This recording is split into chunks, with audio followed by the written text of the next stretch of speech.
everybody, it's Hannah and welcome back to the Dyslexic Reader. Today we are going to be doing my reading wrap up for September 2021, and this month I was taking place in the Magical Readathon Aurelium, which I done my TBR for, and all the information will be linked down below. So we had several prompts to do this month. I did fulfill all 7 and read 7 books, and I also had a couple of DNFs, which is not usually like me. It's not that I'm really bad at DNFing books when I'm not getting on with them. It just very rarely happens. Like, I've had 1 DNF so far this whole year, and I had 2 DNFs in September. So kind of also goes for TBRs. Don't really work for me. I probably, if I'd read those books when I had wanted to read them rather than being like, oh yeah, this fits this TBR, do them, I might have liked them better. But we're just going to go through the prompts one by one, tell you what I read. But first I'm going to cover the 2 DNFs in case you're interested.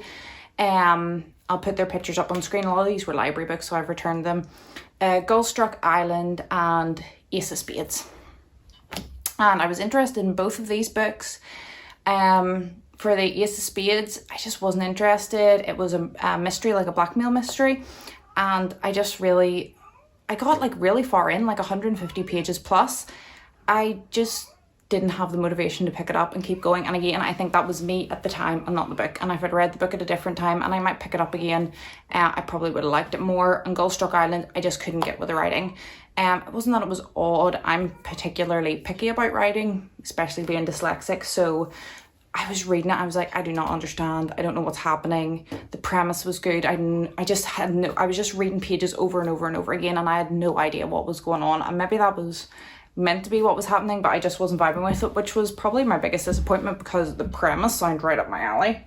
But there you go. So the books that I actually did complete for the prompts, the first prompt was to read a book with a map. And let me just check that this is the one with the map. I'm not going to make a fool of myself. It does. This is Ink by Alice Broadway. This was a YA dystopian about a civilization where all prominent kind of life events are tattooed on your skin. And then when you die, you're flayed essentially, and your skin is made into a book for your loved ones to keep, so you can go and look at your ancestors' book, and it's kind of how you're like remembered, and it's seen as like a very big deal. I liked it. The premise was good. It was interesting. I love an interesting story. The writing to me was pretty much very similar to Hunger Games. There was a wee bit of a twist at the end, which I enjoyed, but I wasn't really overly invested in the characters. This is a series. I think it ended fine. I'll probably not continue on. And I haven't read dystopian in a long time, and I think it has just kind of confirmed with me that at the minute is not where my interest is. There was a couple of years ago I read a lot of dystopian. Now I'm more into fantasies, I guess. Like before I read a lot of dystopians, I read a lot of mysteries. My genre changes kind of every couple of years as to what I'm really into.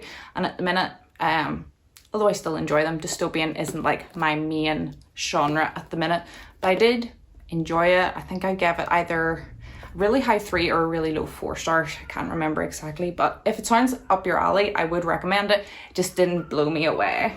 For the book that's been tempting your TBR, I read The Whispering Skull, which is the second in the Lockwood & Co series. I read the first one of this last Halloween and then had plans with continuing this on, but the library's shut. Or no, it was Halloween 2019, and then early 2020, the library shut, and they really only kind of got back to normal, and I didn't want to purchase a series. I just wanted to, then you get them from the library. So when the libraries opened in the summertime, I was like, oh, I've waited a year and a half, I might as well wait a couple of months and read them in the fall time. So this was for my book that has been at the top of my TBR for a long time. And then I read The Hollow Boy, which is the third in the series, which fulfilled the book that had to have a paranormal ghost haunted house kind of aspect to it. So this was 2 and 3 in the series. This is a series about a problem has started up. It's set in London, but I think it's right across the UK and possibly the world, where ghosts have started coming back. It's been happening for 50 years, but only children can see the ghosts. Adults feel their effects. They can kill people, you know, they can be haunted, but they can't actually see them. Only kids have psychic powers.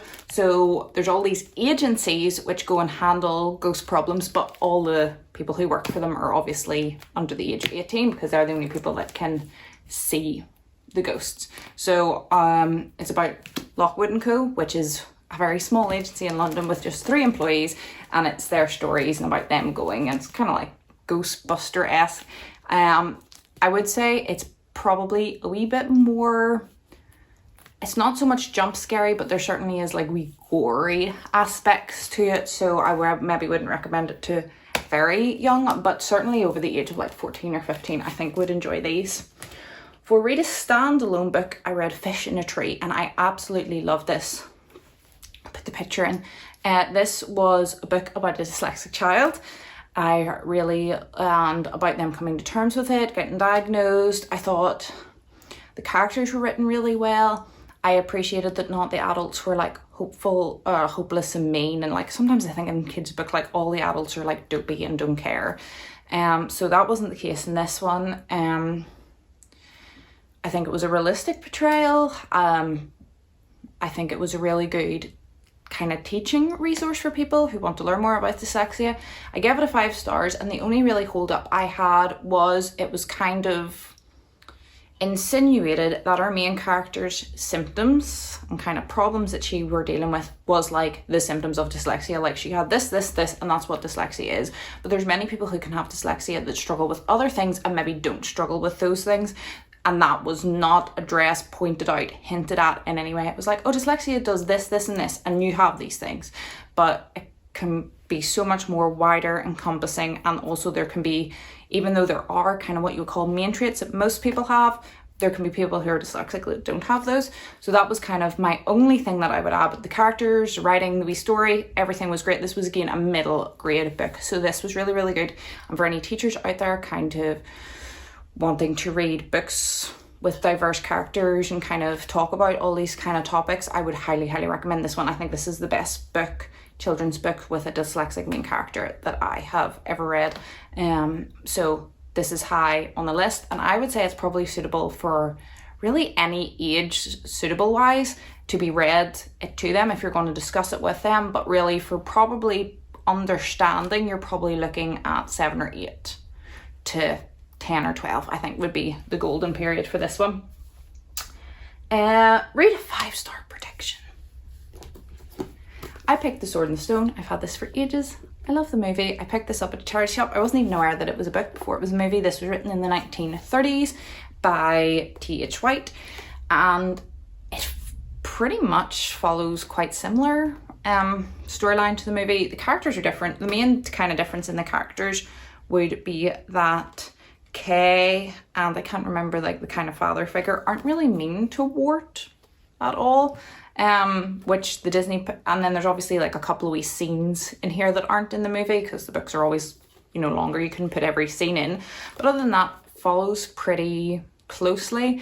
But there was nothing really outstanding about this. I wasn't really like intrigued to really get through it, probably because I already knew the story, and I found the writing really hard to follow because it was written in a modern way, but the dialogue was written half in a modern way and half in like an old English.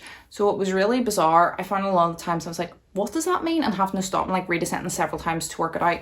And that again is a problem that I struggle with a lot when dialogue is written in an accent. For instance, if you're reading a book set in Australia and the dialect is written out in the Australian accent, it's hard enough for me to read without trying to interpret that as well.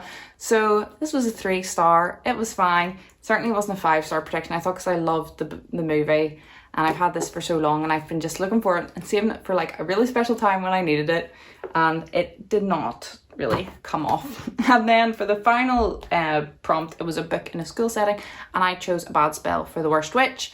And this is about a school for witches, and I decided to read it because Jill Murray, who wrote the series, passed away last month, and kind of got me thinking. I loved The Worst Witch. I loved the books when I was a kid. I loved the TV show, the original TV show, when I was a kid.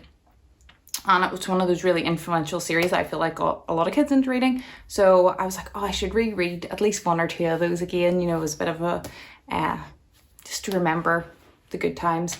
And I read this, and yeah, 4 stars. They're not fabulous. There's nothing outstanding about them, but they're just real fun and comforting, short, easy stories. So that was my wrap up for September. It's the 1st of October now, and I'm starting to look forward to more spooky reads. The sun has just dipped ominously behind the clouds. I hope you're all happy and healthy. Let me know how you got on reading in September. Leave down below, did you read any good books, any bad books, how you're generally getting on, and hopefully I'll see you guys in my next video. Bye.